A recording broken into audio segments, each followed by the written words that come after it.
Hello, my name is Hassan Nasser, and I'm one of the general surgery residents at Henry Ford Hospital. I'd like to thank SAGES for giving me the opportunity to present our work, which is titled Comparison of Early Outcomes Between Roux-En-Y Gastric Bypass and Sleeve Gastrectomy in Super Obese Patients. I have nothing to disclose. Obesity is a major healthcare problem with an increasing prevalence over the last several decades.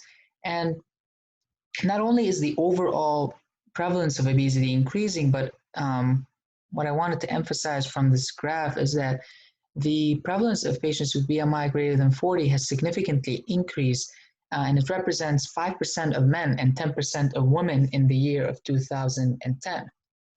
Patients with BMI greater than 60 are categorized as super obese, and bariatric surgery in this patient population constitutes a treatment challenge due to the associated comorbidities, increased abdominal wall thickness, increased visceral fat, as well as hepatic steatosis and hypertrophy.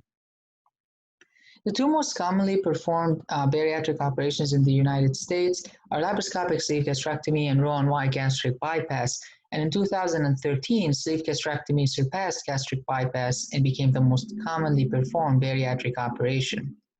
The main advantages of sleeve gastrectomy is that it is less technically demanding and has a superior safety profile.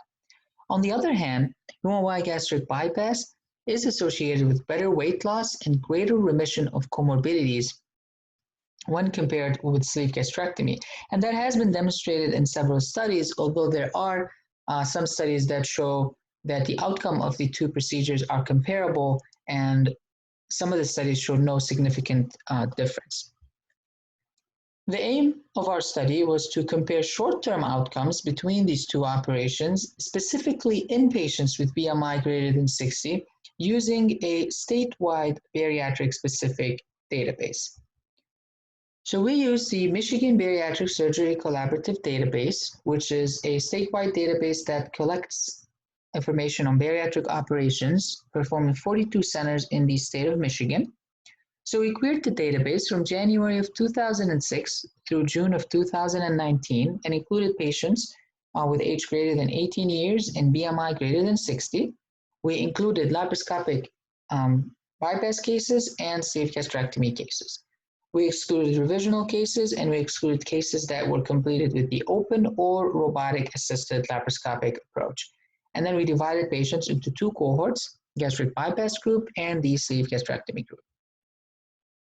The outcomes that we looked at included 30-day postoperative complications, healthcare resocialization, as well as 1-year weight loss and a medication discontinuation. Descriptive analysis was used to compare baseline sociodemographic variables, comorbidities, and outcomes.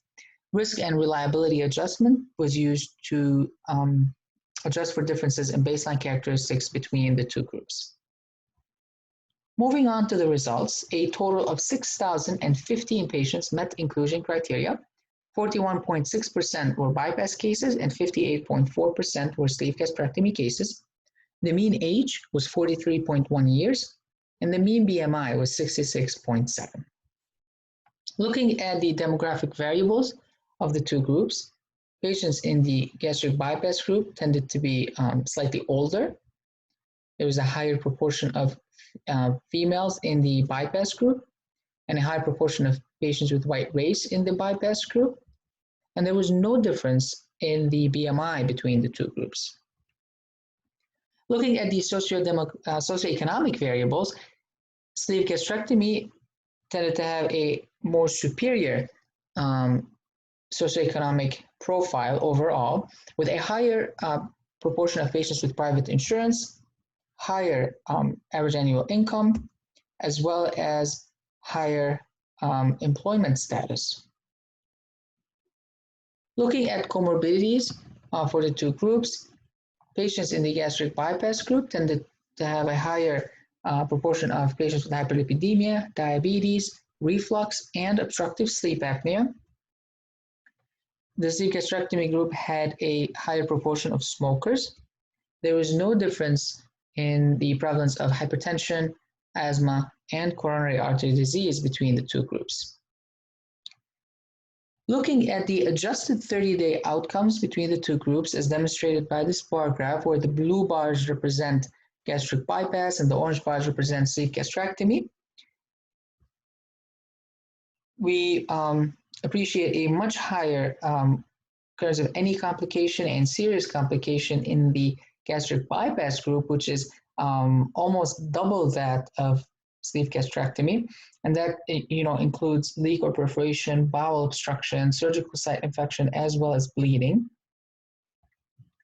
There's also a higher healthcare resource utilization associated with gastric bypass compared to sleeve gastrectomy, and that's a composite variable that includes reoperation, emergency department visits, readmission, and prolonged length of stay, which we define as 4 days or greater.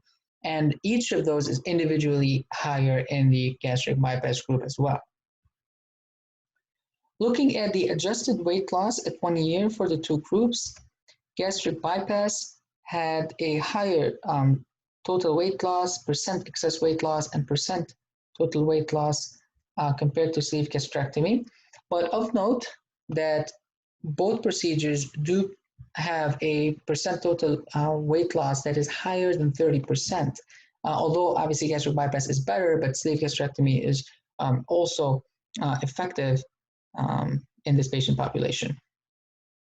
Looking at the rate of medication discontinuation, gastric bypass was associated with a higher rate of medication discontinuation for oral diabetics, oral antidiabetics, insulin, treatment medications for hyperlipidemia, and treatment for obstructive sleep apnea.